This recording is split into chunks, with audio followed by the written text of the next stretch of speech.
c'est que est apparu, effectivement, l'autre sujet derrière. Ça veut dire quoi, un travail intellectuel? Ça veut dire quoi, un travail relationnel? Ça veut dire quoi, une production d'informations à partir d'informations? Ça veut dire quoi, une organisation du travail avec des gens qui s'auto-organisent, qui sont autonomes, qui ont des niveaux tels que globalement, ils sont les seuls experts de leur propre métier. L'évolution du travail est telle qu'on a aujourd'hui un vrai problème. Non pas pour valoriser le résultat, parce qu'on peut faire du concept, on peut faire de l'information, ça se vend très bien. Et le concept est l'information. On vend du loisir, on vend de l'idée de bonheur, on vend, quand on vend des Nike, on ne vend pas des chaussures, on vend un concept, c'est clair. Enfin, je veux dire, on a des... C'est pas le problème, la vente. Le problème, c'est optimiser le process de production de concepts. Optimiser le process de production d'une transformation d'informations en d'autres informations. Optimiser un process de production de services. La culture, ça bouge, mais ça bouge lentement. Et la culture, c'est tout comme, je dirais, le climat ou les intempéries. Du point de vue de l'entreprise, c'est des éléments d'un contexte avec lesquels le sociologue a plutôt tendance à vous dire de composer. Composer beaucoup plus que de chercher à le transformer. La transformation est plus longue, en gros, que le mandat de vos présidents. Hein. Les théories de la firme nous renseignent sur le fait que la productivité, c'est pas une affaire de talent individuel aggloméré, plus ou moins mal aggloméré. La productivité, c'est une affaire de coopération. La productivité n'est que collective. L'espace, à minima, correspond ou pas à l'idée que je me fais de ce que je suis, du monde dans lequel j'évolue, et de ce que je représente et de ce que ce monde représente pour moi. C'est la question de la consonance ou de la dissonance, à la fois pour les sociologues et les psychologues. Est-ce que je suis dans un monde qui est fatigant, même à rien faire, simplement parce que ce qu'il me renvoie comme image de ce qu'il est, de ce que je suis, ne sont pas en congruence, mais en dissonance? Ou est-ce qu'au contraire, je rentre quelque part et je suis reposé parce que je suis quelque part chez moi, parce que je suis en consonance? Il y a une cohérence. Il faut qu'on se débrouille avec 12 mètres carrés en moyenne. Il faut qu'on arrive à 9 mètres carrés en moyenne.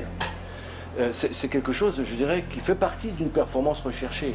Mais dire que pour ça, on va mettre tout le monde, quel que soit le rang, l'âge, le sexe, la noblesse, le destin, l'histoire, la position, sur, quelque part, un traitement indifférencié, plus qu'ailleurs en France, l'équité est faite d'inégalités.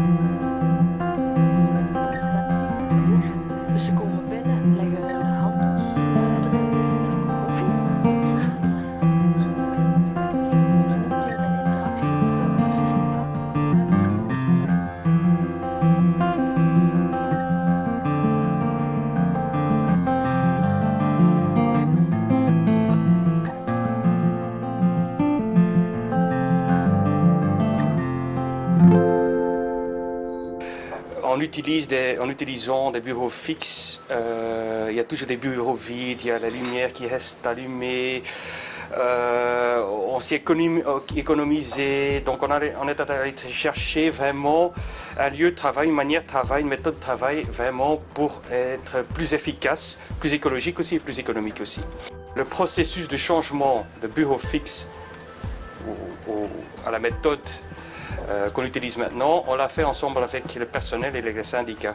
Donc ça a été un processus de quelques mois quand même, de discussion, d'organisation et surtout aussi de créer une opinion assez large qui supporte le New Open Office Environment.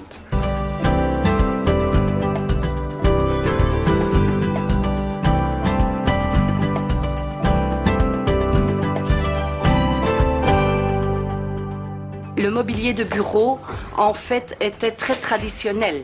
On s'offrait plus maintenant, donc, où on offrait des tables à 4 pattes, mais on n'apportait plus de solutions. Donc, à un moment, nous, on s'est remis en question. On a dit, mais qu'est-ce que c'est? Qu'est-ce qu'il faut faire? Et alors, en fait, en analysant plus en profondeur, on a remarqué qu'il y avait une antinomie parce que le travail même, la qualité du travail avait énormément changé les 50 dernières années. Aujourd'hui, on ne fait plus un travail défini, on fait plusieurs travaux constamment ensemble. Et l'antinomie résidait dans le fait que les mobiliers de bureau n'avaient pas du tout changé. C'était les tables à 4 pattes et le meuble à tiroir. Donc, en fait, on ne répondait plus du tout à la demande. Donc alors on a fait une analyse vraiment et c'est venu de nous-mêmes. On a dit mais qu'est-ce qu'on doit faire? Qu'est-ce qui change? L'informatique change, le comportement du travail change, ce que M. Baron a dit aussi, les individus changent, les attentes changent. Et donc on est parti beaucoup plus de l'utilisateur, je dirais du consommateur, de celui qui travaille, que de la demande des facilities, etc. On a dit non, repartons dans le travail.